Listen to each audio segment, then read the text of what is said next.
Vamos lá. Olá, boa tarde, bom dia, boa noite, boa madrugada. Eu sou Erison Silva e esse é o nosso grupo de estudo de filosofia da moral e ética do Genefil. Né? Estamos aqui nessa tarde de domingo de carnaval. Por incrível que pareça, é domingo de carnaval, minha gente. Estamos aqui, né? Com o Ronald, com o Martorelli, com o Vitor, com o Roberto, com a Bárbara e com a nossa querida Cris, né? A Cristiane.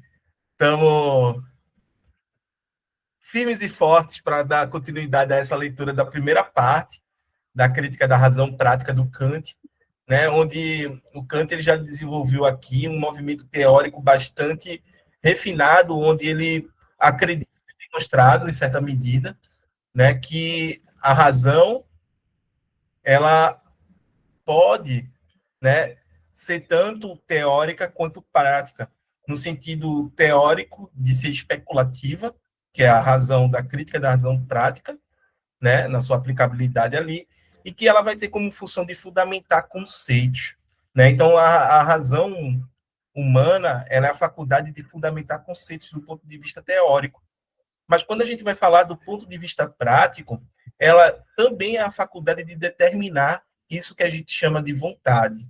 Né? Então, Kant ele vai dizer que é a mesma razão, né, mas só que essa razão vai estar sendo aplicada a objetos diferentes, certo? Um objeto é o conhecimento e o outro objeto seria a nossa vontade. Daí a distinção entre uma razão especulativa, teórica, e uma razão, né, prática, uma razão que vai ali determinar a nossa vontade.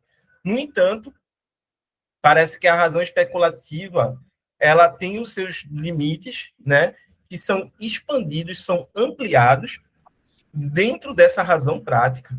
Por quê? Porque o Kant ele deixa claro na crítica da razão pura que o seu objeto, o seu objetivo, né, é saber se a gente pode conhecer Deus, alma imortal e liberdade. Se eu posso, em outras palavras, demonstrar, né, que existe, né, essas coisas, esses entes, por assim dizer. E, eu, e o grande problema para o Kant, quando ele estabelece isso, é que a razão ela parece só poder conhecer, né, aquilo que está dentro do tempo e do espaço. Por definição, Deus, né, a alma, e a liberdade não pode estar dentro do tempo e do espaço e não pode ser demonstrado, né? Pelo menos não de forma positiva, afirmativa. Né? Eu posso sair negando, posso sair dizendo que não é, não é, não é, né? E o que sobrar vai ser. Mas ainda assim não se apresenta dentro desses limites. Então, Kant, ele meio que traça um limite de conhecimento para a razão que não possibilita, né, essa razão conhecer aquilo que está fora dos limites. Tudo que podemos fazer é contemplar, especular, mas conhecer de fato, né, formular conceito, definição, isso daí a gente não pode fazer. No entanto, isso apresenta para o Kant um grande problema, porque se eu não tenho liberdade, eu não posso imputar responsabilidade aos atos das pessoas, né? E aí eu sempre lembro a vocês que liberdade para Kant não significa fazer tudo que se deseja, né? Porque se você faz tudo que você deseja, você não é outra coisa senão um escravo dos seus desejos, certo? Liberdade para Kant também não significa ausência de regras, né? Porque se você não tem o mínimo de regras, o mínimo de diretrizes, né, para nortear suas ações no interior das relações sociais, você não, por assim dizer, né, não sabe o que está fazendo, você está agindo de forma aleatória. Então, você precisa de diretrizes para lhe guiar no interior dessas relações, certo? Deixa eu ver aqui, tem mais alguém pedindo? Não. Então, o que é que acontece? Né? Para o Kant, liberdade é o ato de você se autodeterminar. Né? E esse autodeterminação significa você legislar para si mesmo quais são, né, as regras ou as máximas que vão orientar suas ações no interior das relações sociais. Né?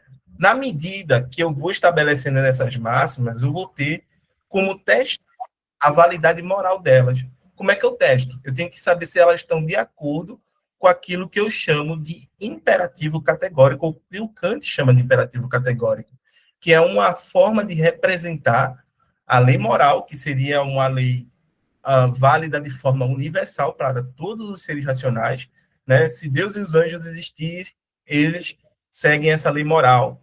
Se existir um ET racional, né, um ET em outro, né, planeta, em algum canto dessa galáxia ou de qualquer outra galáxia, né, ele também seguiria essa lei moral, ou seja, é uma lei universalmente válida para todos os seres racionais. Só que para a gente não é só racional, a gente é racional, finito e imbuído de necessidade. Então, essa lei ela vai se representar em forma de imperativo categórico para a gente, né? E aí, a minha máxima, ela só vai ser válida na medida que ela vai estar de acordo com esse imperativo categórico. Se ela não tiver, a minha máxima não tiver de nenhuma forma ali, de acordo com esse imperativo, ela não é uma máxima moral. Ela pode ser uma máxima de prudência, ela pode ser qualquer outro tipo de máxima, mas não uma máxima moral, né? Então, parem para notar aqui que a gente tem, né, um movimento teórico do Kant de expansão. Por quê? Porque até o momento a gente não podia falar de liberdade. Liberdade está para além dos limites do conhecimento da razão. Mas eu estou falando agora de liberdade. Por que eu estou falando de liberdade? Porque eu preciso ser livre para ter experiência moral. Em outras palavras, a liberdade é uma condição de possibilidade para que a gente venha a ter experiência moral.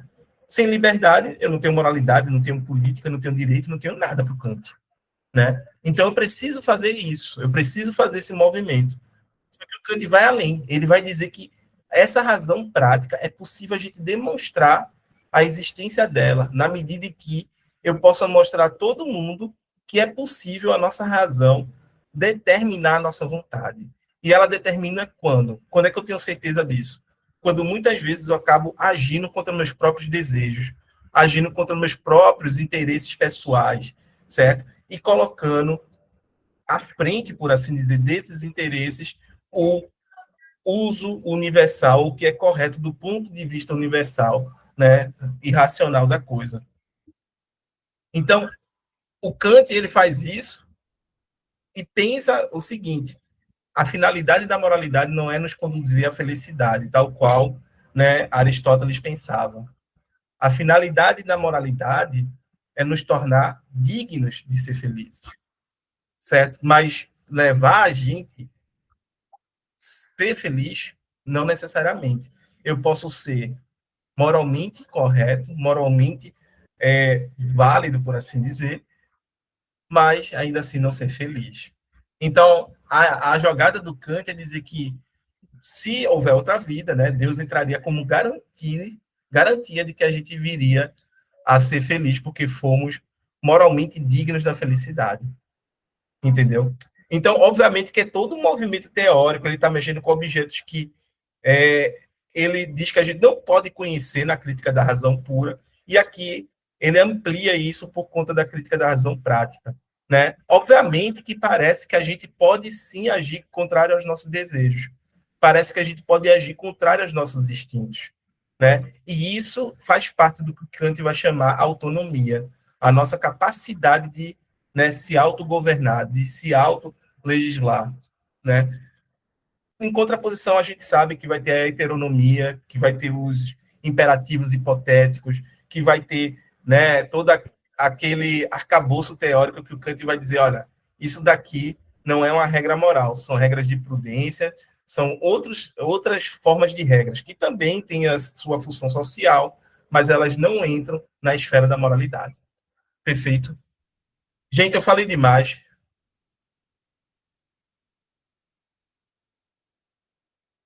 Não, foi ótimo. cara. Foi ótimo. Tá elucidando bem todo um caminho bem complexo, bem interessante.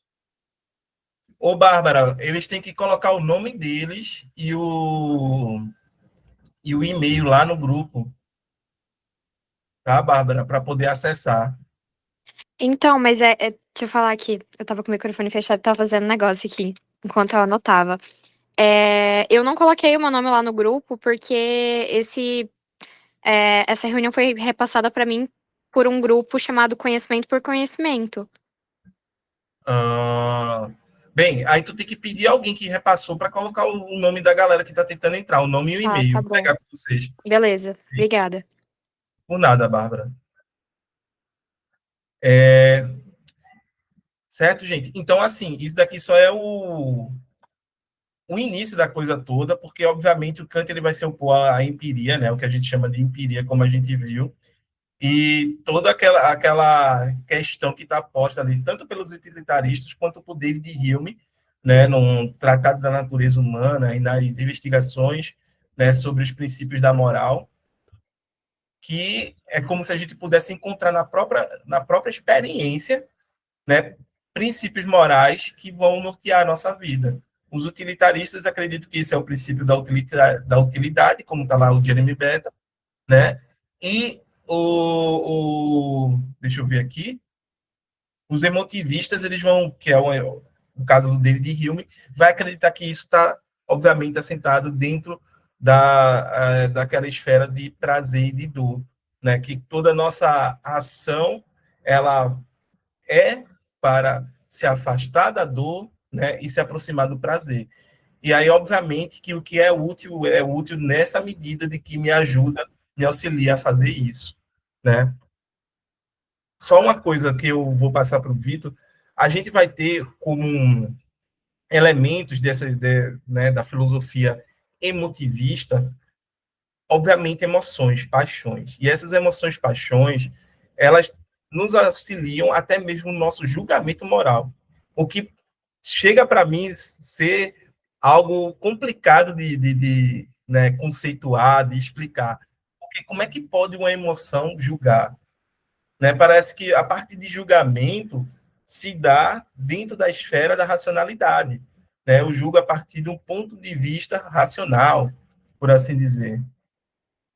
Né? E eu tenho, por outro lado, emoções que estão ali ligadas diretamente à minha aprovação, né, ou rejeição de determinada conduta, seja comigo ou para o outro, né? Quando eu acerto algo, parece que eu sinto orgulho, né? Orgulho seria uma emoção de autoaprovação, né? Quando eu erro, parece que eu sinto vergonha, que é uma emoção de desaprovação diante da própria conduta, né? Quando o outro, né, erra, a gente sente muitas vezes indignação diante, né, a gente sente muitas vezes indignação diante de, da ação desse outro, tá? E quando ele acerta, a gente sente louvor, a gente pode sentir, né, um sentimento de aprovação. Então, os emotivistas, eles meio que elaboram, né, uma espécie de arcabouço, esquema, né, emotivo para explicar como é que se dá, né, as relações e principalmente os julgamentos, os juízos morais, tá bem? O Vitor tinha levantado a mão, pode falar, Vitor. Não, eu ia perguntar sobre esse nome que você falou, emotivistas. Agora já anotei aqui já. Então, né, então tem essa galera que vai nessa linha de raciocínio. E, obviamente, você pensa, não tem nada de transcendental nesse pensamento, não tem nada que está para além dos limites do espaço e do tempo, ou para além da experiência que a gente, né, na nossa experiência sensível. Então, aquela jogada do Kant de dizer que, olha, existem princípios que estão para além de tudo isso daí, parece, né, cair por terra. O Kant tem consciência disso e ele tenta refutar, né, ele tenta contrapor. Martorelli? Alisson, eu fiquei impressionado com esse recurso de se valer de uma vida após a morte para pensar uma recompensa para as renúncias que fazemos no tempo e no espaço. Porque eu concordo plenamente que é expressão de nossa autonomia fazer o que não queremos porque estamos sendo ditados por valores.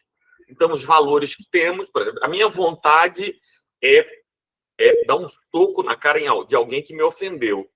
Mas eu tenho, então, uma compreensão de que, não, pô, eu quero isso, mas isso não convém, isso não é adequado, essa não é a resposta para o problema, e eu suprimo a minha vontade porque eu estou sendo guiado por outros valores. Mas eu não sei se é necessária a cogitação acerca de compensação futura e se isso não é desafiador demais para a filosofia ter que contar com uma vida pós-mortem para a recompensa por essa renúncia à vontade. Além disso, eu acho muito próximo esse negócio do emotivismo do pensamento dos epicuristas, né? Sobre a questão da grande busca de fugir do sofrimento e encontrar o prazer. Perfeito, perfeito. Né? E é incrível que os epicuristas vão até colocar, né, que existem prazeres que são superiores a outros prazeres, né? Prazeres corporais, a prazeres intelectuais, por exemplo, né? Segue uma escala aí de superioridade e de inferioridade. Assim, é bem interessante porque a intenção do Kant é dizer que o que é moral já está posto, certo? Está no mesmo patamar dos objetos da matemática e da lógica. Entendeu? Então, pelo exercício da nossa racionalidade, a gente consegue alcançar, ou pelo menos contemplar o que é moralmente correto. A gente consegue contemplar essa lei moral. Da mesma forma como a gente contempla os princípios da matemática e os princípios da lógica. E da mesma forma, eles são os mesmos durante todo o passado da história da humanidade. Então já está lá posto, né, para o Kant. Qual é o ponto dele aqui? Qual é a jogada? Né? A jogada dele é dizer que, por ser dessa forma, né, é válido universalmente, de forma necessária. Entendeu? E que muitas vezes se tem esses recursos de colocar prazer, dor, como sendo relevantes, mas na verdade não são um norte para a nossa ação. Muitas vezes o prazer e a dor acabam deixando turva aquilo que é correto de se fazer. Né, acaba confundindo a gente. Então o Kant ele vai dizer, não, né, eu tenho que olhar para a própria racionalidade e dentro dos princípios que a racionalidade me traz, né, encontrar as diretrizes para a ação. No caso contrário, eu vou ter uma série de problemas. E aí é aí que tá. Por isso que ele vai dizer, se eu não vou seguir nem o prazer nem a dor, se eles não podem ser um norte, a felicidade também não pode vir a ser um norte. Né? É essa a sacada dele. Então, a função da moralidade não é nos tornarmos felizes, mas sim, né, nos fazer dignos da felicidade. Entende? É essa a coisa dele. Aí, obviamente, que gera um problema, porque tem gente assim, então, se eu não vou ser feliz, para que eu quero ser moral, né? Antes eu seja né, alguém reprovável do ponto de vista moral, mas que eu seja feliz. Alguém poderia dizer isso. Aí o Kant ele tem que ter alguma resposta. A resposta é bem a saída de colocar aí que Deus, né, vai entrar como garantia de que a dignidade dele vai ser recompensada com a felicidade, se não nessa vida, na próxima. Né? Cris, Tá me ouvindo? estamos. Beleza. Eu fui pro celular. Não, você falou do emotivista, né? Emotivista. E das nossas decisões não serem tomadas simplesmente pela razão, mas também pelas questões emocionais, né? E eu me lembrei, assim, no caso da justiça, né? Quando há um julgamento e quando há o júri popular, muitas vezes o júri popular é colocado quando são grandes casos que vão para a mídia, casos famosos. E a emoção das pessoas que vão julgar é muito elevado, é muito importante para a sentença, né? Porque a imprensa noticiando um determinado crime, uma determinada situação que vai a julgamento, ela impulsiona as reações das pessoas. mexendo muito com o emocional, né? Então, quando tem um júri popular e esses casos são colocados, são muito divulgados pela imprensa, isso influencia demais na sentença, no resultado do julgamento daquela pessoa, do réu, né? Então, nós somos racionais e emocionais, né? Então, quanto a fazer o que é moral, né? Fazer o que é moral, nesse caso, parece que é colocado por Kant esse merecimento, ele nos valida para nós mesmos, né? Eu estou falando errado? Que o nosso próprio julgamento em relação ao nosso proceder, e esse procedimento se dando dentro da moralidade que ele propõe, esse autojulgamento, ele valida e nos faz merecedores daquilo que for correto e positivo para nós, né? Não sei, é isso que é a minha visão. Perfeito, perfeito, Cris. É bom que você tenha falado desse ponto de vista do julgamento, né? Tem até o Martorelli aqui, que é um especialista nisso, né? Alguém que estudou bastante esses pontos. Se quiser ficar também, falar alguma coisa sobre, pontuar, Martorelli pode ficar à vontade, viu? Porque quando você é acometido por algumas emoções, né? Emoções violentas e tudo mais, né? Pode servir até como um atenuante para alguns casos, para algumas delitos que você venha cometer, ou até mesmo crimes, entendeu? Né, é como se a gente, em última instância, não tivesse um completo controle sobre as nossas emoções. Parece que a gente tem essa premissa estabelecida no direito, né, no modo como a gente vai julgar as coisas. Por exemplo, se você vê alguém agredindo o seu ente querido, sei lá, sua esposa, seu filho, sua mãe, entendeu? Você pode ser acometido por uma emoção extremamente, né, forte, violenta, e, né, reagir de uma forma que possa, né, enfim, mais do que defender, até mesmo matar a pessoa que está lhe agredindo. E isso daí pode vir a ser colocado como atenuante, né, diante de um júri, diante de um julgamento. Então, é algo que a gente tem que parar para refletir sobre, né? Se a gente tem, de fato, poderes diante dessas emoções, ou se a gente só é alguém que é tomado por elas, entendeu? E que elas nos conduzem, entendeu? De modo que é inevitável a gente agir de outro modo, entendeu? Acho que a gente perde, é como se a gente perdesse a nossa autonomia, a gente perdesse a nossa liberdade diante de tal contexto, diante de tal sentimento.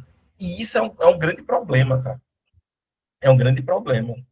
Significa que talvez a gente não possa agir moralmente o tempo todo, né? Que a gente não tem esse controle, essa autonomia. Queres acrescentar alguma coisa, Martorelli? Quero, eu creio que Cris tem toda a razão em relação à questão do júri popular, né, do tribunal do júri, e da importância das emoções no tribunal do júri. Inclusive, eu pensei inicialmente em escrever a minha dissertação de mestrado sobre o tema A Retórica das Paixões no Tribunal do Júri, como se utilizam as emoções para construir argumentos persuasivos. E Aristóteles já dizia, né, que nós argumentamos com logos, com razão, com pathos, emoção, e com ethos, credibilidade, autoridade. E isso que você estava dizendo, olha, só aparecem de duas formas bem diferentes no Código Penal brasileiro. Quando se fala de atenuante, a atenuante que aparece no artigo 75 do Código Penal diz assim: agir sob a influência de forte emoção logo após injusta provocação da vítima. Quando é uma causa de diminuição, quando se torna um homicídio privilegiado, a palavra muda sob influência de forte emoção e passa para sob o domínio de forte emoção logo após injusta provocação da vítima. Ou seja, eu agi sobre a vítima mas porque eu estava dominado pelos meus sentimentos, já não era a minha razão que conduzia o meu comportamento, eu estava, e é essa expressão que o legislador escolheu usar no Código Penal, eu estava sob o domínio de violenta emoção logo após injusta provocação da vítima. Domínio, assim, do ponto de vista moral, isso é muito forte, entendeu? Eu perdi a minha capacidade de me autodeterminar, entendeu? Fui dominado por outra influência, por outro fator, né? Não por outra influência, por outro fator. Forte, muito pesado, entendeu? Depois eu tenho até que dar uma olhada nessas coisas, porque eu busco sempre um fundamento filosófico para eles, né? Quem escreveu não escreveu dessa forma porque, né, não sabia, certamente sabia o que estava fazendo. Né? Uma nota aí, artigo 121, parágrafo 1º do Código Penal. Artigo 121, parágrafo 1º do Código Penal. Artigo 121, parágrafo 1º. Tá aqui já tá no Google, depois eu vou dar uma lida. Tá aqui. Né? Ronald, pode ficar à vontade, meu amigo. Vocês me escutam direitinho? Que aqui tá tendo um jogo de baralho, aí o pessoal tá fazendo zoada, mas É normal, faz é normal. parte. É carnaval, Ronald, é carnaval. Resista, meu amigo. Carnaval. Não pode dizer nada. Mas só a questão do que você falou, eu não sei se eu entendi muito bem, eu posso ter entendido errado.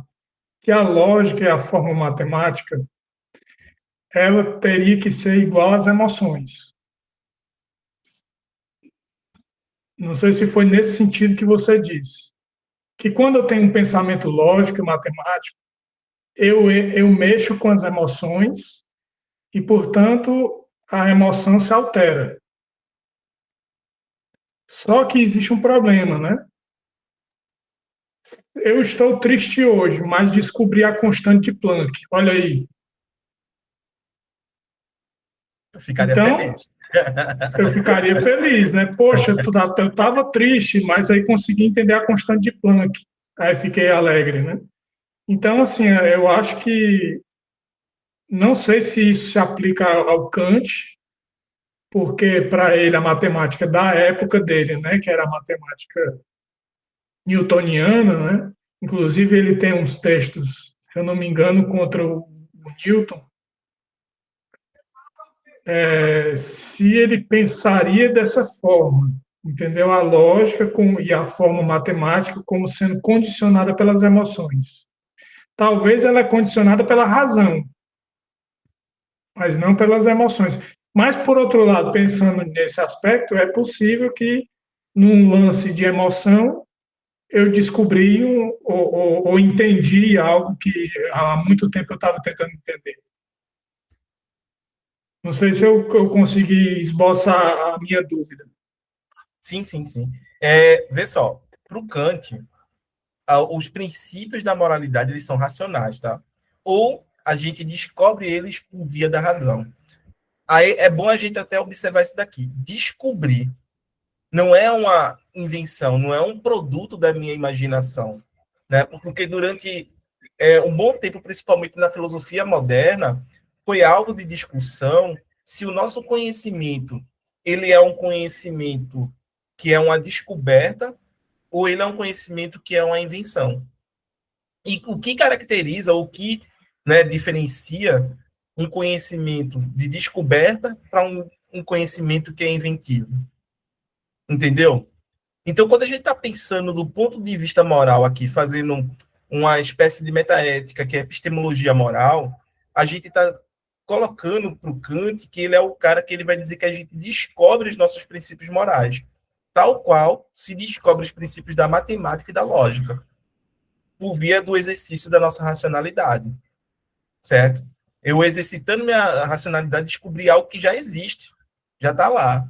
Aí você pergunta, qual é o status ontológico, então, desses princípios, Kant? Seria algo muito próximo ao das ideias platônicas, porque vão estar fora do espaço e do tempo, certo? Não vão sofrer alteração, obviamente, né? Vão ter seu grau de perfeição, né? elas são únicas, então vão ter as características de uma ideia platônica. Muitas vezes, né, se acusa o Kant de dizer, não, o Kant está sendo muito platônico aqui. Entendeu? E não é sem razão. Ao modo como eu leio, né? Há kantianos que vão defender, dizer que não, isso daqui dá para a gente ler de outra forma, né? Mas quando ele está falando desse campo, que é o campo não fenomênico, mas sim o campo nomênico, que é onde estão os objetos em si, as coisas em si, ele está falando exatamente de que a coisa em si, né, a gente não teria como acessar, a gente não teria como conhecer, a gente só teria como contemplar e especular acerca dela. Mas definir o que é a coisa em si, a natureza das coisas, a essência das coisas, a gente não teria acesso. Só que quando a gente chega na razão prática, parece que eu preciso, de alguma forma, para poder, né, falar sobre a questão de como determinamos a nossa vontade, falar da coisa em si, falar desse campo nomênico. Por quê? Porque a lei moral está lá. A lei moral está no campo da coisa em si. Ela não é, né, não é dada para nós através dos fenômenos que a gente experiencia, que se apresentam, né, ou são representados para nós através das categorias de entendimento. Ok? E assim, dessa forma, Ronald, não são as minhas emoções para o Kant, tá? Mas é a racionalidade que fornece as leis, né? Ou melhor, descobre as leis, ok? Então, essas leis, elas não são a invenção, elas são uma descoberta da razão, tá bem? E que também são a realidade em si. Vitor? E algo muito legal também acerca desse negócio, né, essa emoção jurídica, né? E aconteceu comigo algo muito legal, vou falar aqui bem por cima, aqui para não ficar longo, né? Eu estava vendo um post de uma delegada, né, no Instagram, e aí ela gravou um vídeo, né, e ela mostrava que uma pessoa em situação de rua, ela deu, acho que um soco, né, num rapaz que tinha feito uma cirurgia na córnea. E aí, por causa desse soco, então ele veio a perder, né, esse transplante de córnea. E aí, então, ela nesse vídeo, ela criticava esse agressor, né? Ela falava, assim, um monte de coisa, né? Tipo assim, meio que falando assim que ele deve ser julgado, deve ser condenado. Aí nos comentários, tava um monte de gente falando assim, é isso mesmo, não sei o quê, tem que ficar preso assim, assim, assado. Aí eu fui lá e fiz um pequeno comentário, e eu disse assim, não, e apesar de isso ser um crime, sim, nós temos que mudar essa lógica punitivista, porque isso não vai adiantar. Por quê? Muitas pessoas, quando vai preso, elas saem e ainda continuam cometendo crime. Então acho que é melhor uma reformulação nesse sistema do que manter assim. Só que ele deve sim ser julgado, né? E receber a sentença dele. Aí uma moça falou assim, não, isso é verdade, tem que ser mudado sim, tem que ter pena de morte. Aí eu fui e falei assim, não, e se fosse com algum parente nosso? Aí ela ficou calada. Então, tipo assim, dá para ver que a nossa ética de julgamento, ela está pautada no quê? No outro, né? Não é em mim e nem nos meus. Tipo assim, eu julgo sempre colocando o outro como o que vai ser o objeto, né, de receber a sentença ou o juízo. Perfeito. Vitor, tu me falou algo que os emotivistas, né, eles vão falar que talvez não é algo assim para o Kant que se apresente. Não, teve uma pessoa que me mandou agora pelo WhatsApp, né, dizendo que ia entrar, e mandou um e-mail e o nome, Marcelo. Mas aí, quando vê, aparece uma pessoa chamada Maria. Maria Tavares, para pedir aqui acesso. Isso aí eu já pedi para a galera, que, né, porque nem todo mundo eu conheço, nem todo mundo dá para, né, aceitar, mas enfim. Então, quem me mandar aqui, eu não aceito. Vou esperar o Marcelo chegar. Mas voltando aqui à questão do Vitor. tem uma questão que os emotivistas eles colocam, que é a questão da simpatia, no caso do Hume, né, e da empatia, no caso de outros emotivistas. O que é isso? Né? É um sentimento que permite a gente, né, se colocar, fazer um movimento da imaginação, né, e se ver no local do outro, na circunstância do outro. Entendeu? Quando a gente faz isso, não é que a gente vai sentir a dor do outro, mas a gente vai se imaginar como é estar naquela situação, né? E se ver diante de circunstâncias adversas e etc. E isso é algo próprio, né, natural do ser humano, os emotivos tocar desse ponto, entendeu? Então, quando a gente faz isso, geralmente a gente não chega nesse juízo que você formulou, de pedir pena de morte e tudo mais, porque você se vê no local do outro, você sente essa simpatia ou empatia pelo outro. Mas tem um problemaço, porque esse sentimento ele tem limitações de proximidade. Eu preciso ter alguma identificação com o outro para poder fazer esse movimento. Se eu não tenho nenhuma identificação, se eu não me vejo em nada no outro, se o outro, para mim, é de fato algo que é completamente diferente, esse movimento de me colocar nunca vai acontecer. É por isso que a gente aceita, né? A gente diz que é inaceitável ver pessoas morando na rua, passando fome, etc. Né? E toda vez que alguém nessa situação chega até nós, né, eu conheço gente que faz questão de pagar uma refeição para a pessoa e tudo mais, né? Vai lá, paga um almoço, uma janta, né? Que toda vez que aparece alguém, ele vai e faz isso. Mas é totalmente aceitável que haja pessoas, sei lá, na África passando fome, né? Ou na Ásia, né, passando por situações, ou até mesmo nesses países de guerra, que a gente viu, né, que caminhões praticamente sendo saqueados, caminhões que foram lá. Então, parece aceitável. Por quê? Porque está distante. Aí eu não consigo fazer esse movimento de empatia. Entendeu? Então, é aquela coisa. O Kant talvez ele olharia para a empatia, para a simpatia e dizia assim, tá, mas é um princípio que não é universal, é um princípio que tem limite. E o limite está com aquilo que está próximo, aquilo que eu me identifico. Quanto menos eu me identifico, né, menor vai ser esse movimento de ter empatia, de ter simpatia pelo outro. Martorelli? É muito interessante, né? Porque, mais uma vez, a gente está falando de pathos, sentimento. Uhum. Há 4 palavras em português que têm a ver com essa coisa que você colocou, né? Pathos é sentimento. Então, simpatia vem o prefixo grego sim, significa junto, próximo. Empatia, o prefixo grego em, é dentro. Então, simpatia é quando o meu sentimento me aproxima de alguém. Empatia é quando eu sou capaz de sentir como se estivesse dentro da outra pessoa o que ela sente. Antipatia é quando o meu sentimento me afasta, me distancia da outra pessoa. E há uma 4ª palavra muito interessante, que é apatia, que é não sentir coisa nenhuma em relação a alguém. De ser incapaz de mobilizar minhas emoções, de ser afetado pela presença de alguém. Agora, eu concordo com você, Alisson, isso é muito próximo de Platão, essa ideia de uma moral universal descoberta pela reflexão, me parece muito com Platão, e enfrenta um problema enorme. O problema enorme é a regra moral universal, atemporal.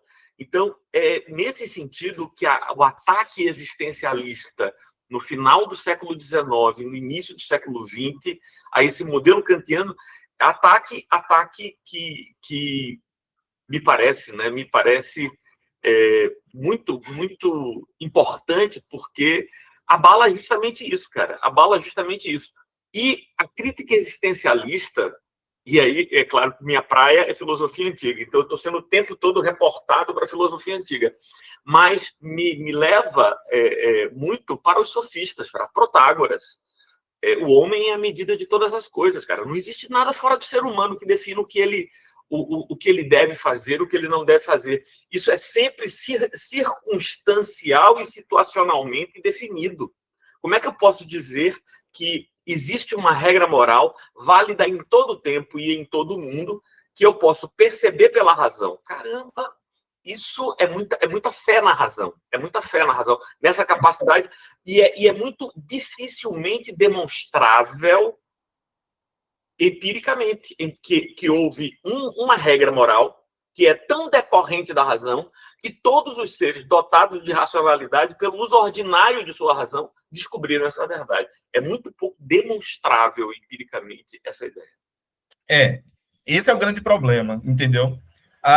Existe algo que faz, por exemplo, os platônicos vibrarem, que é a questão, né, de haver pirâmides no Egito e pirâmides aqui nas Américas, e que ambos foram utilizados o mesmo tipo de cálculo para construir, né?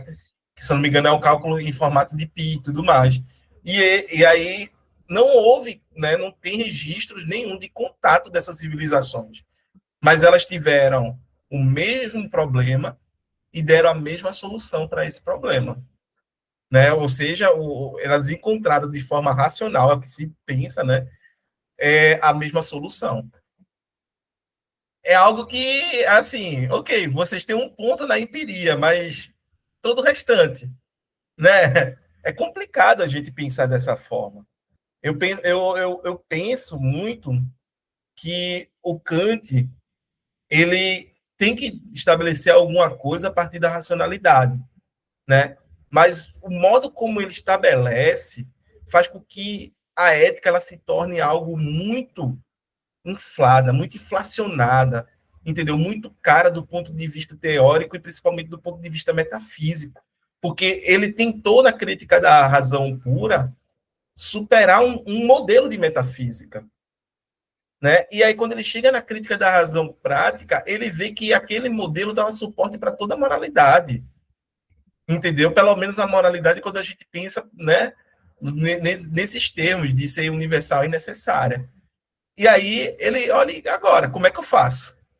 Né? Esse é o grande problema, entendeu? Ele tentou superar um modelo, mas ele está agora lidando com as dificuldades de ter superado esse modelo. Porque ele não quer abrir mão de que existe algo universal e necessário. Né? Agora, será que é assim? Ele sabe que tem problemas. Ele até admite na fundamentação da metafísica dos costumes que tem alguns problemas aí, como o problema da motivação. Né? Eu posso saber o que é correto, mas o que é que me faz querer agir conforme isso? É um sentimento. A razão por si só, ela não é um sentimento, não produz o sentimento. Né? Então tem um problemaço aqui. E o Kant tem total consciência disso. Mais alguém quer colocar alguma coisa? Só uma coisa, Martorelli, muito boa os teus comentários e essa... como posso dizer? Isso até me lembra o Nietzsche, né? Fazer uma genealogia do termo, né? Buscar na história a origem do termo ali, né? Patos, que está ligado à paixão, às emoções e tudo mais. Isso aí é algo extraordinário. Eu não tenho essa habilidade, porque eu não estudei tão bem a filosofia antiga e não domino o grego, não domino esses termos assim, mas é interessantíssimo. O Nietzsche tem esse método e eu acho extraordinário. E aí, galera, o que é que vocês sugerem? Estão satisfeitos ou a gente já pode aqui começar? Vocês querem debater mais algum ponto? Eu queria falar uma coisa. Assim, então, tem coisas que intrigam, né? Me intrigam em Kant, por exemplo, a noção do a priori, né? A noção de a priori.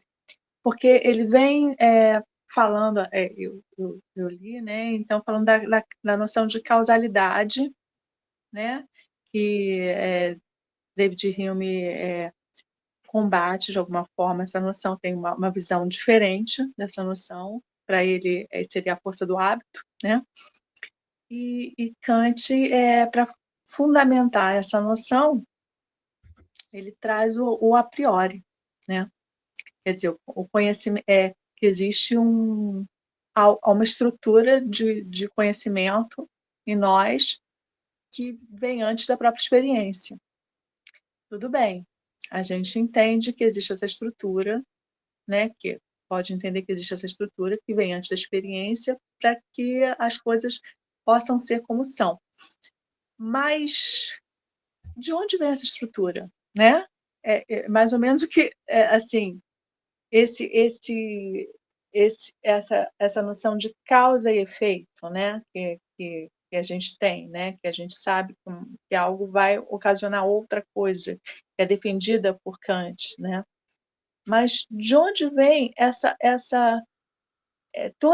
todo esse arcabouço que faz com que a gente experimente as coisas e saiba antes delas acontecerem, né? Antes delas serem sensivelmente percebidas, né? De alguma forma. Não sei se eu estou conseguindo me expressar bem, mas seria da noção do suprassensível também, estaria nesse meio, dentro desse aspecto, né? Então, estaria dentro do que vocês falaram, né? Justamente, que ele critica a metafísica, né? Mas, de alguma forma, ele vai voltar a ela, né? Era isso só. Sim, sim, sim. É muito bom porque ele dá uma resposta a essa crítica que o Hume faz à casualidade, né? O Hume, tanto no tratado quanto nas investigações sobre o entendimento humano, ele faz uma crítica voraz à questão da casualidade e ele mostra que tem uma, uma grande crença mal fundamentada, né? E que a razão não pode fundamentar essa crença de nenhuma forma. Quando a gente, né, faz essa relação de causa e efeito para o Hume, a gente já espera o que vai acontecer no futuro. Se eu coloco uma chaleira com água, né, no fogo, eu espero que vai acontecer ali uma relação, né, de causa e efeito entre o fogo, a chaleira e a água que vai ferver aquela água, né? E o Hume ele vai dizer que não existe garantia nenhuma de que isso vai acontecer. Se a gente faz isso é porque a gente está habituado, não porque existe uma relação necessária entre a causa e o efeito. E muito mais, a gente não consegue encontrar, né, essa relação necessária, essa conexão necessária entre a causa e efeito. Eu passo a acreditar nisso porque eu vi isso acontecer todos os dias da minha vida até aqui. Entendeu? Mas nada me garante que as leis que regem a natureza vão continuar sendo as mesmas no próximo segundo, por assim dizer, né? E se nada me garante, significa que eu tenho uma crença que não é racional, mas é uma crença fundada no hábito, no costume, né? A resposta do Kant é dizer que causa e efeito não está no mundo, mas está na forma como a gente compreende o mundo, como a gente compreende os fenômenos, os acontecimentos do mundo. Ou seja, causa e efeito não está nas coisas. Causa e efeito está como nós, seres humanos, compreendemos como as coisas funcionam. Ou seja, tem muito de humano, muito mais de humano nessas teorias do que tudo. Só que o grande ponto é que essas teorias permitem um grande grau de previsibilidade dos acontecimentos do mundo. Né? Eu consigo, por exemplo, prever como vai funcionar máquinas, prever como vai funcionar determinados corpos dentro de determinados contextos e tudo mais, entendeu? Permite prever a transformação da matéria, certo? Eclipses, estações do ano, né? Então, o Kant, ele tem aquela coisa, tem um pouco, né? E o fundamento da ciência, exatamente, Martinelli, né? Então, o Kant, ele tem aquela coisa de, ok, eu não consigo provar que existe uma relação necessária entre causa e efeito. Eu não consigo demonstrar isso.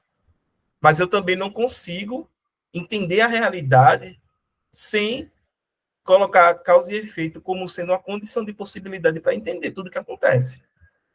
Daí, causa e efeito ser uma categoria do entendimento para o Kant. Entendeu?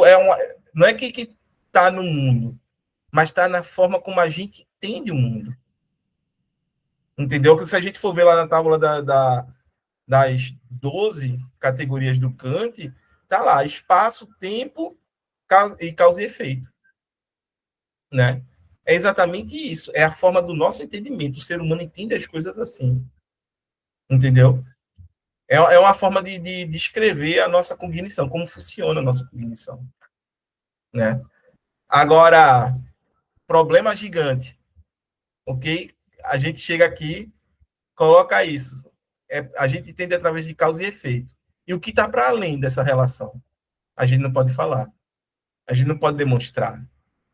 Não de maneira racional, senão eu vou fazer aquela metafísica dogmática, aquela metafísica que ele criticou, né, que ele queria, de alguma forma, se desvincular dela. Né? Mas o grande problema é que estamos aqui de novo na metafísica. Sabe aquele meme dos Simpsons que o cara pega o cara e joga do lado de fora do bar, e quando ele está aqui limpando as mãos, né? Já está o cara aqui atrás dele de novo dentro do bar? É a metafísica. O Kant pegou a metafísica, jogou para fora do bar, e quando ele está aqui limpando as mãos, a metafísica já está atrás dele de novo. Já está dentro de novo. Né? Vitor? E eu fico pensando assim, como que Kant ia lidar, por exemplo, né, com outras ciências, como o caso da física e da química. É que a gente até falou aqui que ele tem algumas críticas ao Newton, né? Só que eu penso assim, tipo assim, na mecânica quântica hoje, por exemplo, né? Você tem diversos fenômenos que você sabe e ao mesmo tempo não sabe, assim, e a maneira como eles ocorrem. Por quê? Você pode deduzir que um átomo junto com outro átomo ali, né, assim, de cargas opostas, e eles se repelem. Então, tipo assim, se cria, assim, um padrão, né, de fatos que ocorrem sempre, né? Só que, e ao mesmo tempo, quando você busca o porquê que isso ocorre lá, assim, na filosofia, você não acha uma causa, né? Então, a gente vê que o quê? Nesse caso, tem uma explicação empírica, porque é uma lei que sempre ocorre, mas também tem uma explicação que os físicos e os químicos não buscam porque não está não tá assim, no currículo deles, né? Do porquê das coisas. Então eu fico assim, como será que Kant lidaria com o avanço da física e da química hoje? Né? Porque tem coisas que não é possível estar explicando tanto pela lógica como também pelo sobrenatural. Perfeito. Eu diria que boa parte do que o Kant colocou talvez não seja válido mais para os nossos dias. Dado o avanço da ciência e tudo mais, talvez um ponto ou outro, né, os neocantianos aí tentando ressuscitar o Kant. Mas se você pegar mesmo o que está no cerne da teoria kantiana, hoje, até dentro da filosofia, já foi muito criticado, entendeu? Essa distinção entre juízo analítico, juízo sintético, né? Para a gente falar de juízos sintéticos a priori. Meu Deus do céu, eu me lembro que eu estava eu acho que no primeiro período de filosofia, né? Lendo a Crítica da Razão Pura de madrugada, e quando eu entendi o que era um juízo sintético a priori, eu passei a noite sem dormir, aplicando, né, o sintético a priori do Kant. Minha mãe veio até perguntar, estava no terraço de casa se eu estava bem, eu digo, estou bem. O problema é que eu entendi o que é um juízo sintético a priori, né? E a gente sabe que quando a gente chega nos nossos dias, tem uma crítica voraz de Quine, Kripke, né, a essa distinção de sintético a priori. Né? Inclusive, estou falando disso para vocês e eu estou estudando isso aqui nesse outro texto, tá, gente? Que eu vou apresentar lá no grupo de lógica lá, né? O Quine aqui com os dois dogmas do empirismo, entendeu? Aí depois vai ter o Kripke, o Wittgenstein, né? Todo mundo criticando ali essa distinção entre sintético e a priori, né? E aí é aquela coisa. Talvez não seja mais aplicado hoje. entendeu? Porque o que está no cerne, né, o que seria o fundamento de todo o sistema kantiano, que vem a partir dessa distinção, é algo que já não é um consenso, já não é muito aceito, pelo contrário, entendeu? Se tu fores formular uma teoria hoje filosófica a partir de juízos sintéticos, né, e juízos analíticos, o povo já vai olhar para tua cara assim, tá, mas e esses problemas aqui apontados por Quine? E esses problemas que o Wittgenstein apontou? E esses problemas que o Kripke apontou? Ou seja, tu tem que antes responder esses caras para depois tu formular a teoria. Ou a tua teoria levando isso vai ter que dar uma resposta aos problemas que eles levantaram, né, dentro dessa distinção traçada. Entendeu? O Quine vai dizer que é uma falsa distinção, o Kripke também. Entendeu? Cristiane, desculpa. Nada.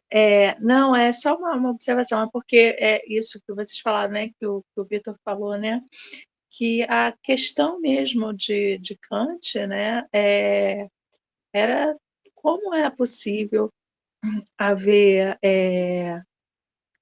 Juízo sintético a priori. um fundamento, né, poder fundamentar em bases sólidas a física e as matemáticas, né, como eles chamavam, a matemática, e que são conhecimentos não empíricos, porque era a física de Kant, né, que Kant conhecia era a física newtoniana, né? Então, conhecimentos não empíricos, e por que não poderia fundamentar isso na crítica da razão pura, né? Fundamentar a metafísica, né? Então, era só para observar, né? Porque realmente, né, as ciências, elas não são simplesmente provadas, né? Pelo menos não eram simplesmente provadas, elas eram previstas, né? Probabilidade, existia uma probabilidade de ocorrerem as coisas, como por cálculos, mas provadas empiricamente, não, né? Então, ele veio pensando justamente essas questões, como que sendo um conhecimento, a ciência sendo um conhecimento não empírico, poderia ocorrer naquela época, serem considerados como eram considerados como a base fundamental de estudo, de conhecimento válido, por que a metafísica não poderia ser? Né? E daí que ele chegou né, foi evoluindo a conclusão de que há coisas que a razão não poderia alcançar, né? Exato, a razão também tem limites, né? Ela não pode conhecer de forma ilimitada, entendeu? E é bom colocar isso porque essa distinção talvez seja a grande contribuição para o Kant, do Kant para a filosofia, que traz toda essa discussão de volta, porque o que é um juízo analítico? Né? É um juízo tautológico, redundante, entendeu? É dar a definição da coisa, né? É dizer o que a coisa é. Ora, um triângulo é um polígono de 3 lados, cuja soma dos seus ângulos internos é 180 graus, tá aí. A geometria euclidiana é isso, entendeu? Isso é um triângulo, acabou, não tem discussão. É a definição dele, né? Agora, se eu digo algo para além da definição, eu estou fazendo uma síntese. Eu estou somando algo aquela definição, né? Por exemplo, eu digo que o triângulo é azul, o triângulo é verde. Eu estou fazendo uma síntese.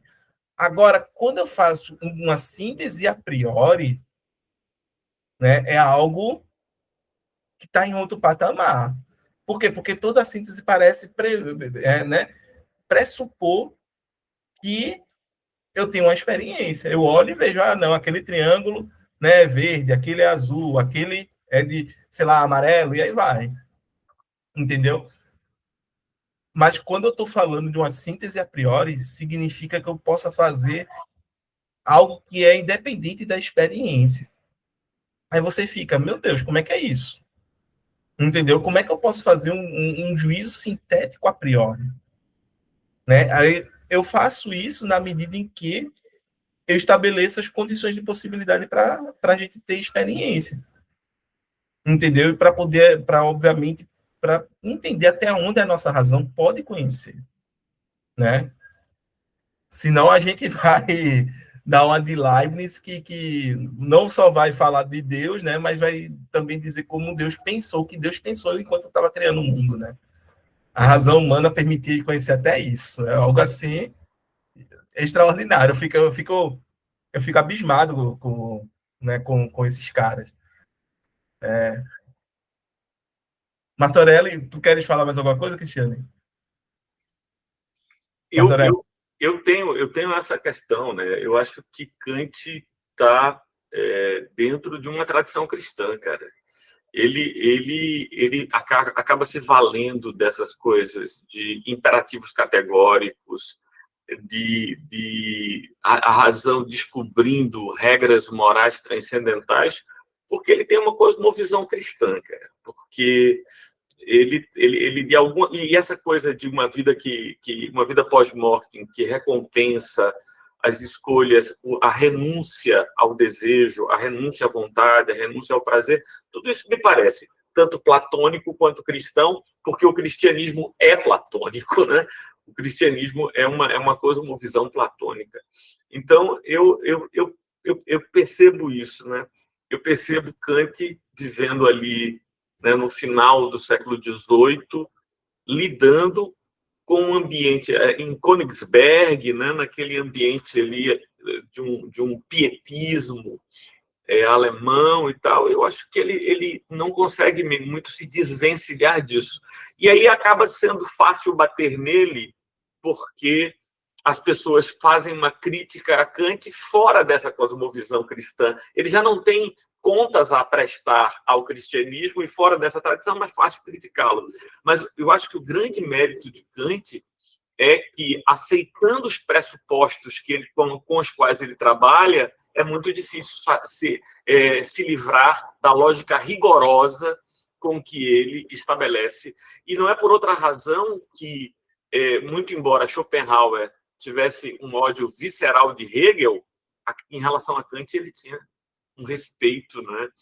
Veja, as armas de Schopenhauer não estão voltadas contra Kant, estão voltadas contra Hegel, que se toma como desenvolvedor do pensamento de Kant, mas Schopenhauer disse, não é isso. Quem faz isso sou eu.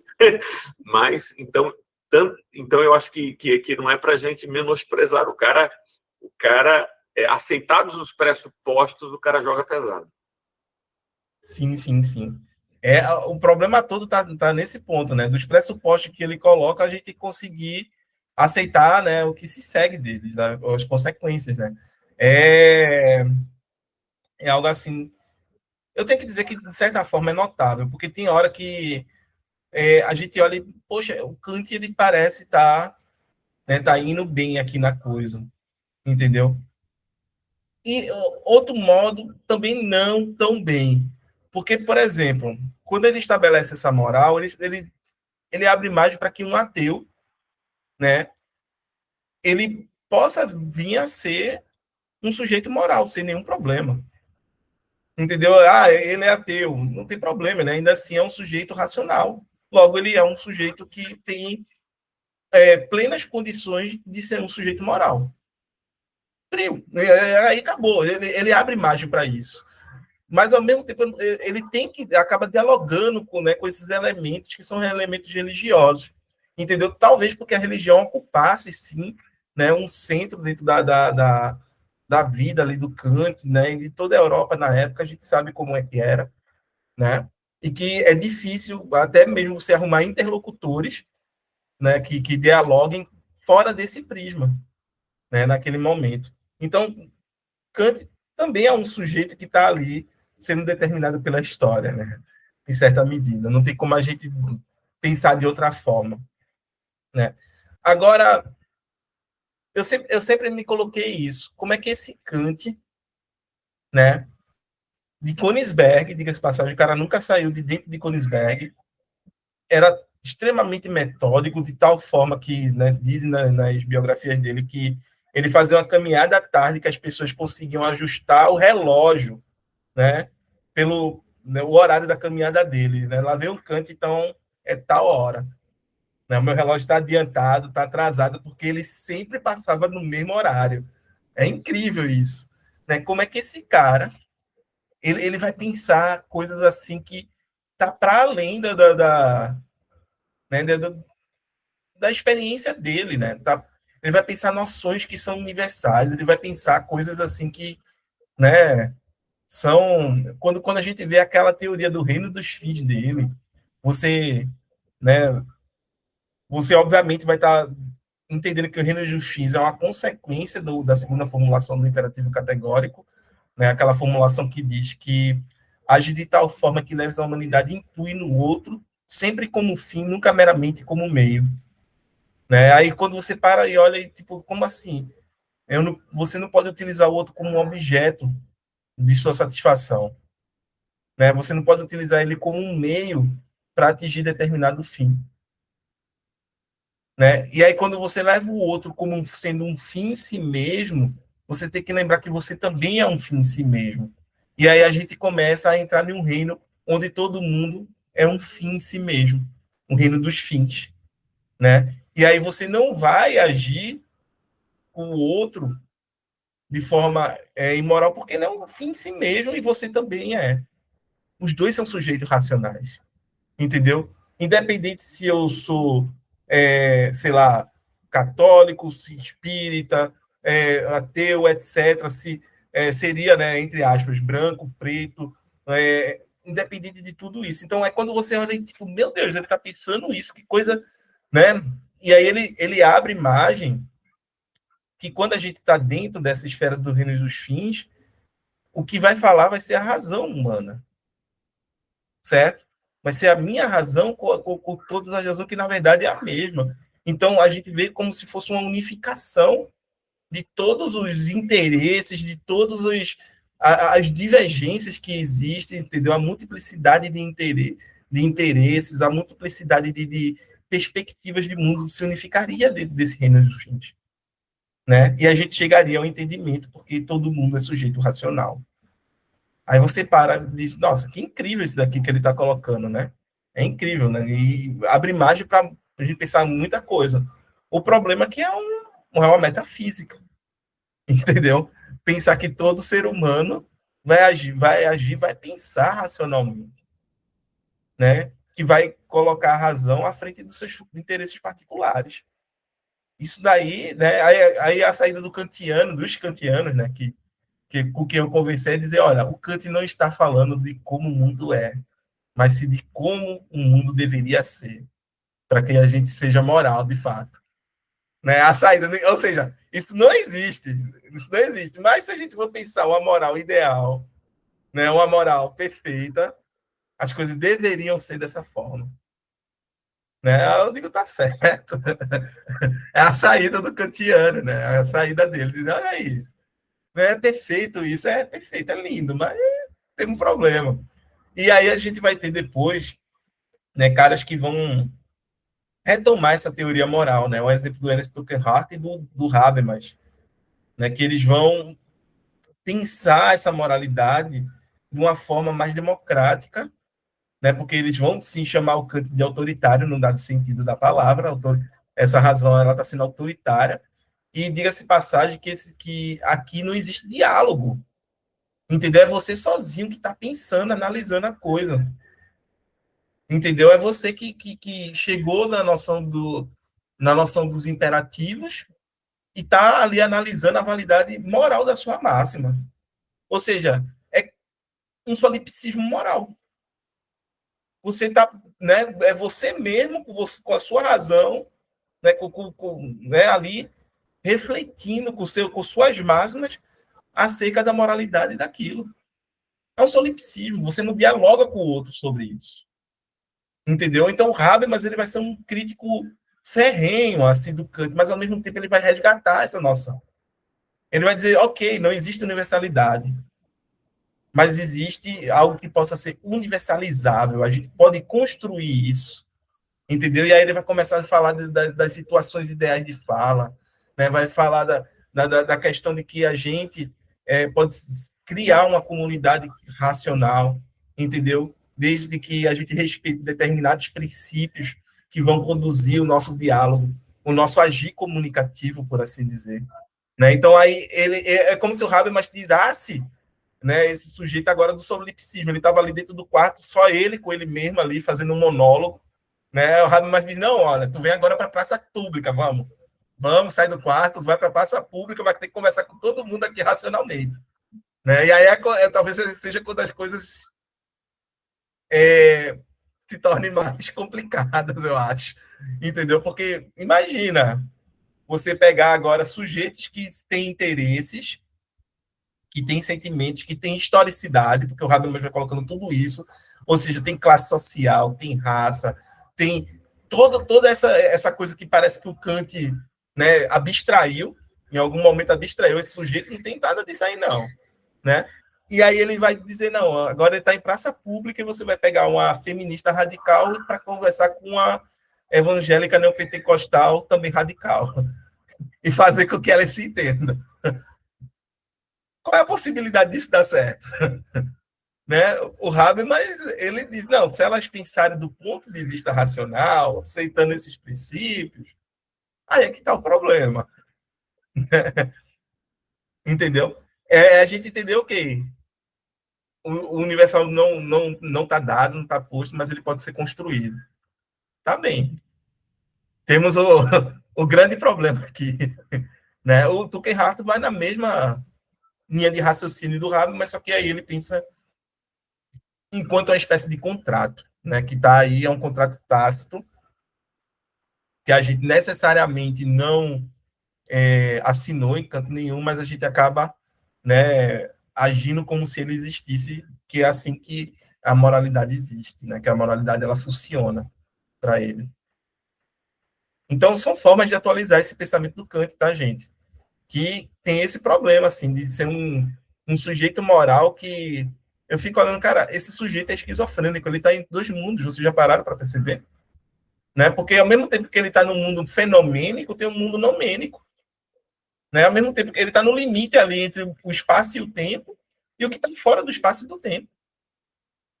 Entendeu? E muita coisa que é importante e que acaba, por assim dizer, configurando o que está dentro do espaço do tempo, ou a forma como a gente entende o que está dentro do espaço do tempo, vem aqui de fora. Então, esse sujeito está ali no limite entre dois mundos. Né? Está no limite entre dois mundos, olhando para o que é eterno, imutável, e, ao mesmo tempo, olhando para algo que é extremamente efêmero. É esse o sujeito kantiano. Entendeu? Só que ele é afetado muito por essa efemeridade, muito por essa transitoriedade. Ele tem que tomar decisões dentro dessa transitoriedade. Ele tem que viver aí dentro. Esse é o grande problema. Com princípios que não estão dentro dessa esfera. Aqui, mais alguém. Maria Tavares. De novo. Então, esse é o grande ponto. Tá, gente? Eu não sei se eu me fiz entender, não sei se eu fiz uma grande digressão aqui, né? Mas é refletir acerca do que o próprio autor está fazendo. E eu faço isso com uma certa frequência, né? E tem alguns professores que dizem que isso é uma virtude minha. Eu não sei em que medida é uma virtude, né? Mas é algo que eu paro assim e digo, cara, será que dá para a gente, né, aceitar isso, olhar para o mundo e ver que está dentro do mundo isso que está na realidade, isso que a gente chama de real? Notem que quando a gente fala de realidade, a gente não pode reduzir a realidade à empiria, tá, gente? Em nenhum momento a gente pode dizer que tudo que existe na realidade é o que os nossos sentidos podem captar. Porque existem coisas que constituem o real que escapa aos nossos sentidos. A gente não vê um princípio de justiça na parada de ônibus, correndo na praça, na fila do pão. Porque não é empírico. Entendeu? A gente não vê a noção de beleza, né? A gente pode até operar com essa noção de beleza, mas a gente não vê, a gente não toca, a gente não sente o gosto, o cheiro, entendeu? Então, a gente tem que entender que existe sim uma parte abstrata, certo? Que constitui a nossa realidade. E dentro dessa esfera da abstração, parece que ainda há uma terceira instância, que é onde estão esses princípios, que são os princípios da matemática, os princípios da lógica, para o Kant, os princípios da moralidade. O problema é que, assim, quando a gente olha para os princípios da matemática, da lógica, a gente consegue ver a aplicabilidade empírica desses princípios. Entendeu? O prédio que eu estou, o celular, como é que se diz, o computador que a gente está utilizando, são produtos da aplicabilidade dessas campos de conhecimento. Entendeu? Mas quando a gente olha para a moralidade, é complicado, é complicado. Martorelli. Edson, eu penso que Kant está trabalhando no final do século XVIII, né? Kant morre em 1804, né? Então, no iniciozinho do século XIX, um século de muitas convulsões, né? É o finalzinho do século XVIII, é o momento da Revolução Americana, da Revolução Francesa, né? Então, tudo isso vai acontecendo ali, e muito embora ele nunca tenha saído de Königsberg, as notícias chegam, inclusive suas obras também causam impacto. Ainda com Kant em vida, a Crítica da Razão Pura é uma obra que deu uma certa notoriedade e atraiu, inclusive, estudantes para Königsberg, né? Então, eu creio que Kant ele está vendo o mundo mudar muito rapidamente e vendo que as justificativas pretéritas que justificavam, por exemplo, a monarquia, né? As monarquias absolutas estavam em colapso, estavam em crise nos seus dias. Mas uma das coisas que me impressiona é que tem um elemento empírico também nessa moralidade kantiana, que é o seguinte, que é o direito, velho. Por que é justo punir quem matou? Se quem matou é mais forte do que quem foi morto. Não é direito de quem é mais forte matar o mais fraco? Não é direito de quem é mais forte matar o mais fraco. Mas por que não? Porque o Estado protege a vida.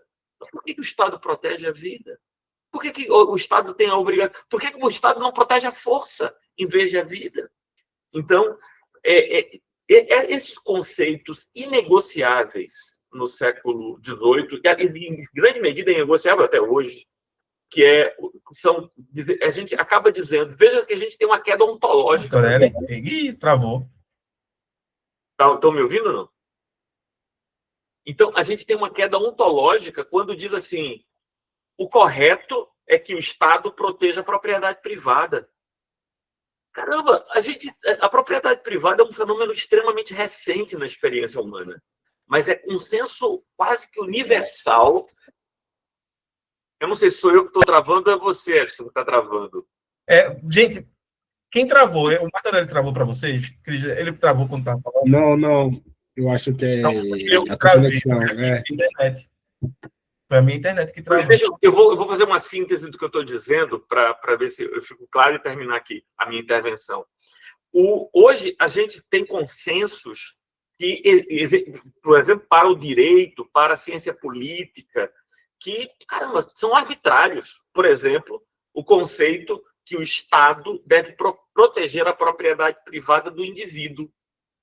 A gente tem 200 mil anos de Homo sapiens e só existe propriedade privada há 12 mil anos. Mas a gente, no mundo todo, entende, né? Pelo menos no Ocidente, depois do colapso do Muro de Berlim, a gente entende que existe propriedade privada, é direito do indivíduo deter a propriedade privada e é o Estado e não o indivíduo que deve proteger a propriedade privada. Porque, na maior parte do tempo que houve propriedade privada, pelo menos ali há 12 mil anos, desde a Revolução Agrícola, que tem propriedade privada. Mas cabia ao indivíduo a proteção da propriedade privada, de tal maneira que o mais valente do que ele, chegando, tomaria a sua propriedade e a força legitimaria a detenção.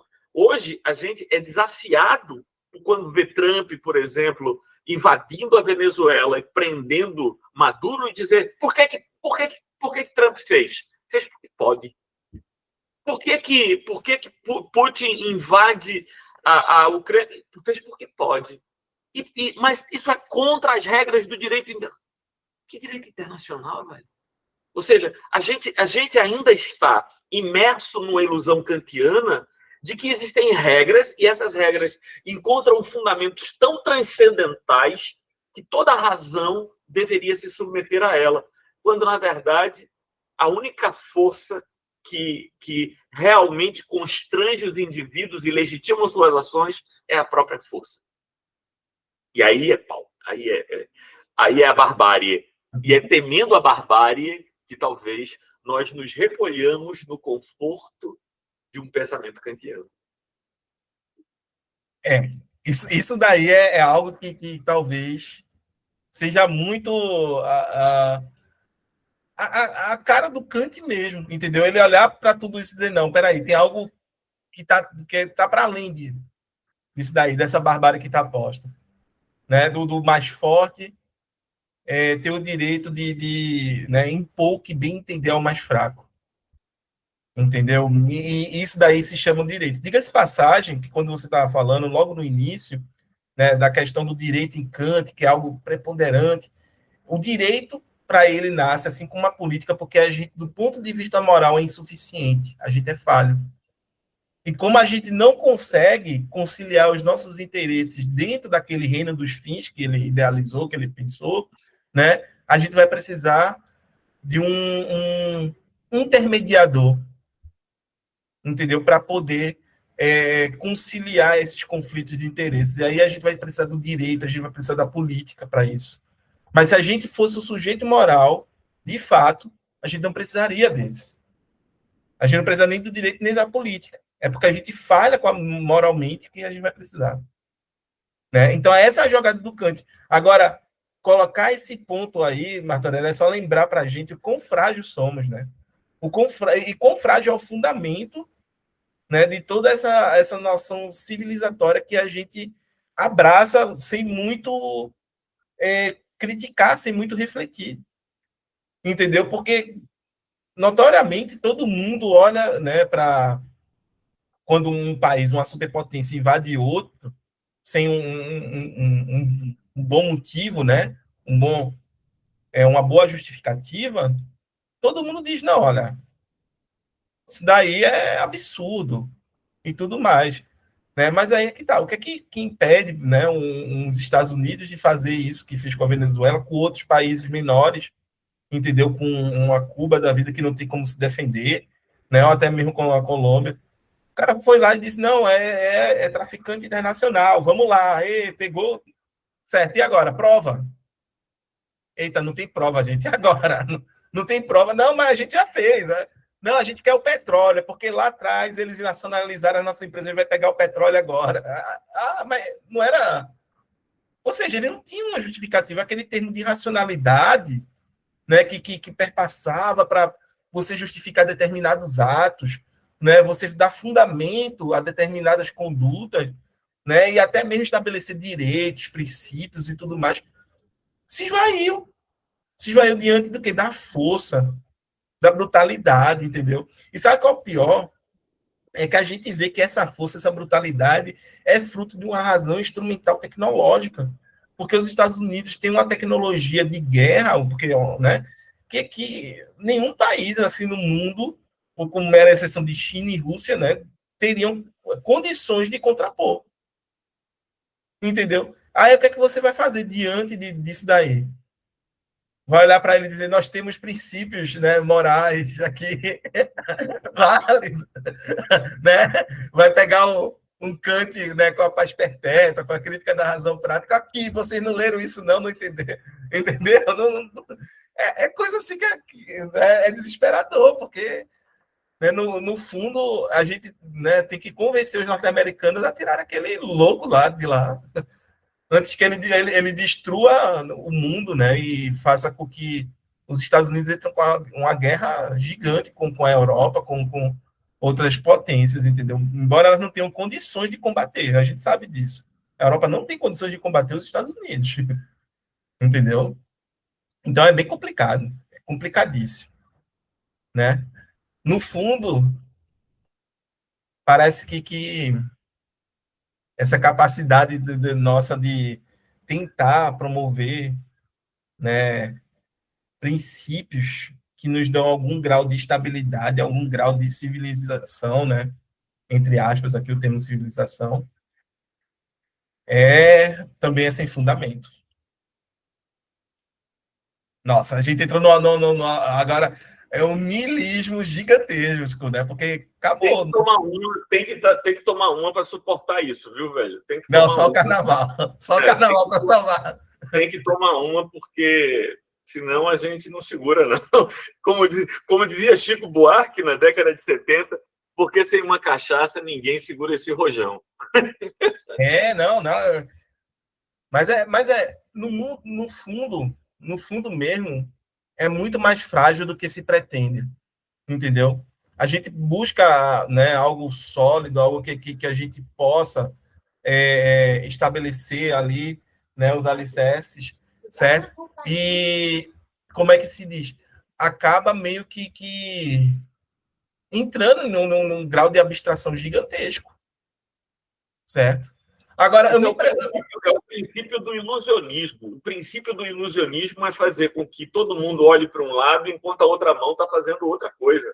Então, aquilo que a ONU fez desde 1945, depois da Segunda Guerra Mundial, até há pouco tempo atrás, é nos iludir de que existem regras e pactos internacionais que regem a relação das nações, quando, na verdade, foi o poder que impôs a ONU, que impôs o Conselho de Segurança da ONU, e não há nenhum critério de racionalidade. É o poder que financia a ONU e que legitima as suas ações. Tudo aquilo era uma ilusão na qual muitos de nós acreditamos, eu inclusive, de que a vida no mundo poderia ser dominada pela razão e não apenas pela força bruta. Mas nunca estive. Agora, o direito é um dos instrumentos de ilusão, né? Um dos instrumentos de ilusão.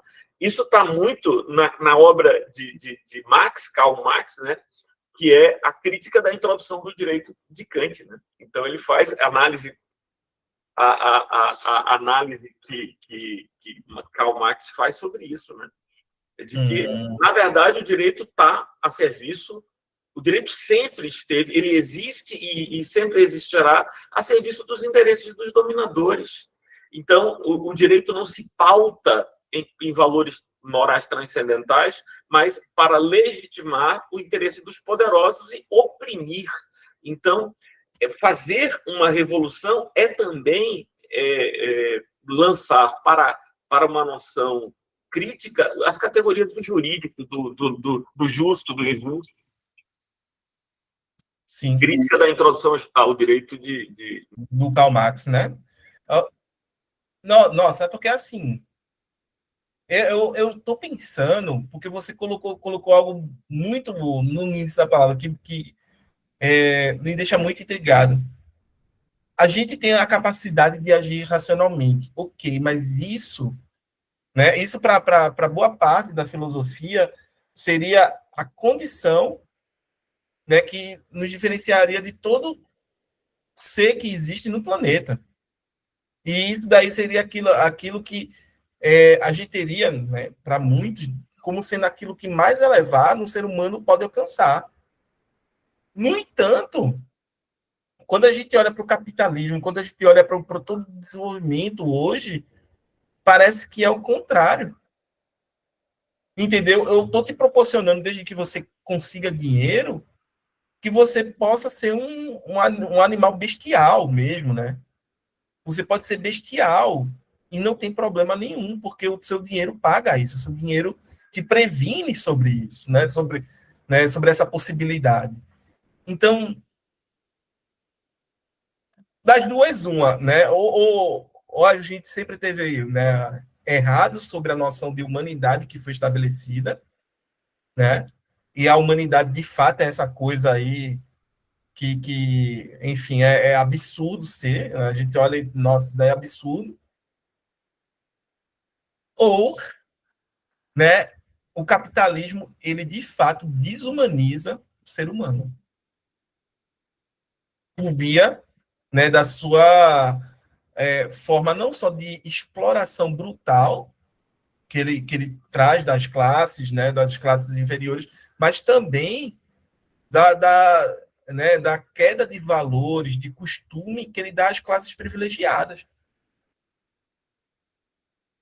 Entendeu? Então, ele traz uma degradação do ser humano que é gigante. Que é gigante. Isso está em Nietzsche. Isso está em Nietzsche, além do bem e do mal. Né? Vitor? E essa parte que o nosso colega colocou aí acerca, né, de que não existe, né, um direito imparcial, mas sim que eles estão a favores da classe dominante, isso é muito verdade no caso do cachorro orelha, né? Que o quê? Que são pessoas de alto poder aquisitivo que conseguem estar burlando o sistema jurídico brasileiro para alcançar um benefício próprio. Ou seja, e a lei vale para quem não tem dinheiro. É que nem aquilo que você falou daquele jogo, Final Fantasy, né? Se a pena para um crime é fiança em dinheiro, então os pobres serão os únicos condenados. Né? Isso é uma verdade. Sim, sim, sim. Não, mas é bem por esse lado mesmo. Entendeu? Porque, pelo menos nesse caso aí, as instituições em Santa Catarina, eu tenho que dizer que já vivi lá, é complicado, viu, cara? É complicado. Existe uma forma de tratamento, eu acho que a palavra é essa mesmo, discriminatória, por parte das instituições e dos seus agentes públicos lá, entendeu? Se há um pobre negro nordestino denunciando um crime de um branco rico, entendeu? Que tem influência dentro das instituições, pode ter certeza que o mínimo que vai acontecer é negligência, né? Entre crimes institucionais mais graves e, como posso dizer, que fazem com que você perca mesmo a confiabilidade no Estado, entendeu? No direito individual, nas leis e etc. Né? Você olha assim, tipo, pô, é barbárie, mas é barbárie só para mim, né? Porque se você está do outro lado, como é o caso, né, daquelas crianças, né, que fizeram tal atrocidade, há direito para eles, garantidos, entendeu? Há leis, há Estado. Por quê? Porque os pais são donos, né, de uma rede de hotéis, entendeu? Tem poder aquisitivo, tem dinheiro suficiente para isso. Então, é como se a gente... Eu até conversava ontem, né, no in off com o Jorge, né, é como se a gente entrasse numa espécie de plutocracia, onde o critério de justiça fosse completamente censitário, né? Ele vai ser aplicado a uns e a outros não, né? Eu até citei para o Jorge, volto a citar, né, a Revolução dos Bichos, George Orwell, né, quando ele coloca lá, né, todos os animais são iguais, mas uns são mais iguais que os outros, né? É isso, todos são iguais, mas uns são mais iguais do que os outros, né? Martorelli. Eu acho que eu estou falando demais, eu vou tentar... Mas tá ótimo, tá você ótimo. me provoca. Eu sou advogado criminalista, né? Meus cabelos ficaram brancos na advocacia criminal. Eu vi um colega dizer uma vez para um cliente algo que me deixou impressionado. Ele cobrou de honorários para advogar aquela causa R$1 milhão, com a seguinte garantia. Aí o pai do réu, que estava pagando aquela conta, né, disse: mas, doutor, o senhor garante que meu filho vai ser absolvido? E aí ele respondeu: não, eu não garanto que seu filho vai ser absolvido, eu garanto que seu filho nunca será julgado. É muito mais do que nunca será. O crime dele vai prescrever sem ele nunca ser submetido a julgamento. Era um crime do tribunal do júri. Então, de fato, ele recebeu R$1 milhão. O rapaz nunca foi levado a julgamento, porque todas as vezes que o processo andava, ele recorria, subia para os tribunais, ele tinha contatos em Pernambuco e em Brasília, E não havia nenhuma pressa, porque a vítima era uma pessoa absolutamente anônima e o réu era alguém importante. Então, como existem recursos em abundância, eu passo praticamente 6 meses só explicando o caminho dos recursos no processo penal, em sala de aula. Quer dizer, então, quem tem dinheiro e contatos, porque cada recurso que eu faço... Veja, só para dar um exemplo, Edson. O juiz prolatou uma sentença. E aí eu entro com um embargo de declaração, dizendo que eu não compreendi o conteúdo da sentença. O juiz passou 4 anos para prolatar a sentença, vai passar 1 ano para explicar o conteúdo da sentença. Enquanto ele vai colocar na pauta de julgamento dele o meu embargo de declaração, o prazo para apelação está parado. Então, 1 ano depois, quando ele esclarecer o conteúdo da sentença, aí eu entro com apelação, para ir para o Tribunal de Justiça. Só que no Tribunal de Justiça também cabem embargos de declaração, e recurso ordinário, recurso extraordinário, agravo. Então, ou seja, para alguém que conhece os mecanismos recursais no processo penal, dá, eventualmente, se você tiver, além do conhecimento técnico, as relações estratégicas necessárias, garantir não a absolvição, garantir a alguém que esse alguém jamais será julgado. Isso, para mim, é devastador, porque faz com que você perca qualquer credibilidade no sistema, né? Mas para quem o sistema existe? Para todos? Não, o sistema existe para garantir que alguns tenham e garantir que outros jamais se aproximem de ter. Essa fala é perfeita. É exatamente isso aí. É. Nossa, mas assim, eu fico abismado, porque chega um ponto do crime prescrever, como você falou. Passou tantos anos, sei lá, pode passar décadas aí, 1, 2 décadas, e o crime prescreve e o cara nem sequer foi julgado. Né? É surreal isso. É simplesmente surreal. Não sei se, né, cabe uma discussão para uma reforma, né, para uma reformulação, né, do direito brasileiro, mas também não sou a pessoa indicada a travar tal debate, entendeu? Porque eu Quem não vai tenho... reformar? Os deputados que se favorecem das prescrições são eles que vão reformar? Exatamente. Exatamente. Entendeu? Esse é o grande problema, né? Esse é o grande problema da coisa. O pior é que, com isso, a vítima ela parece sofrer um segundo crime agora, né? Um crime por parte do próprio aparato institucional do Estado. Entendeu? Que agrava a sua condição de vítima. Né? Porque ela pelo menos, eu sempre pensei assim, essa pessoa ela é vítima até que, né, quem praticou determinado crime seja levado a julgamento e condenado. A partir desse momento, ela já deixa de ser vítima, né, e passa a ser alguém que encontrou a justiça, de alguma forma. Né? Até de um ponto de vista mesmo moral, que já não é institucional, essa pessoa é como se encontrasse o reequilíbrio das coisas, né? Já que justiça significa, em determinados critérios de justiça, reequilibrar aquilo que está em desequilíbrio. E aí é que está, né?